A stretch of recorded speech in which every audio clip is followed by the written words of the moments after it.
the first thing I think we need to understand, which is a point you've actually made, is that armies, military establishments, are composed of flesh and blood. We seem to forget that, particularly in the United States.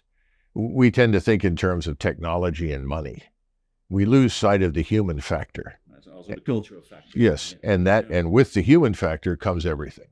You know, the history, the culture, the experience, all of those things are brought to bear on a military establishment in the event of a conflict or a war. And right now, what's happening in Ukraine, Eastern Ukraine primarily, is not really well understood in the West. Putin, sees this particular conflict as an existential conflict for Russia. In other words, for him... A war of decision. Yes, it's a war of decision. Yeah. This is on his border. Yeah. And he had been talking for 20 years about his concern with what was happening on his border in the West. Yeah, Munich, 2008. Right. Yeah. And he kept saying, under no circumstances can Ukraine become part of NATO, because whether you think so or not, we still regard NATO as potentially hostile. Remember, the Russians asked the question, we disassembled the Warsaw Pact, we left Eastern Europe, and we did so because you promised not to follow.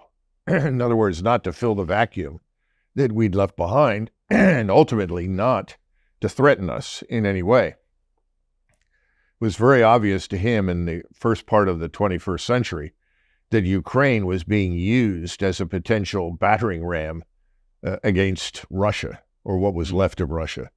That Ukraine, which had been part of Russia for centuries off and on, was also part of the Polish-Lithuanian Empire. It had changed sides, borders, populations changed, but always it was very important what happened in Ukraine. It was the traditional route of invasion, and there was always fertile ground in Ukraine for anti-Russian sentiment, particularly in Western Ukraine. So he's acutely sensitive to all of this, and then watched what we were doing, and he kept saying, don't do this, don't do this. Don't do But you also mean that this anti-Russian sentiment that was in Ukraine would imply that in case Ukraine became part of NATO, then the anti-Russian sentiments in NATO itself would become this a dangerous mix together with this anti-Russian sentiments in Ukraine. Let's keep in mind, the Russians are not fools. No. I mean, everyone who lives in Eastern Europe knows the history for the last several hundred years, and some would go back 1,000. So it's no mystery that the Poles don't like Russians, and that there is a mutual suspicion there. You have similar feelings in the Baltic states, and the Russians also know there are good reasons for those feelings. Yeah. And they have bent over backwards since the dissolution of the Soviet Union to try and demonstrate that they are not like the Soviet Union. And we forget the enormously consequential economic collapse inside Russia that set Russia back decades, effectively. Putin, in the 90s, you mean? Yes. Yeltsin. Yeah. And Putin has spent a great deal of his time trying to recover that, rebuild the standard of living, improve prosperity, and has spent surprisingly little on the Russian defense establishment, which is one of the reasons when the war begins and he moves relatively few forces into Eastern Ukraine, people are shocked. I was surprised because I knew that the force was small, but I was surprised at how he went about this, and suddenly became very clear he's got a small army. He doesn't have the punch, the ability to do what we are accustomed to seeing the Russians do.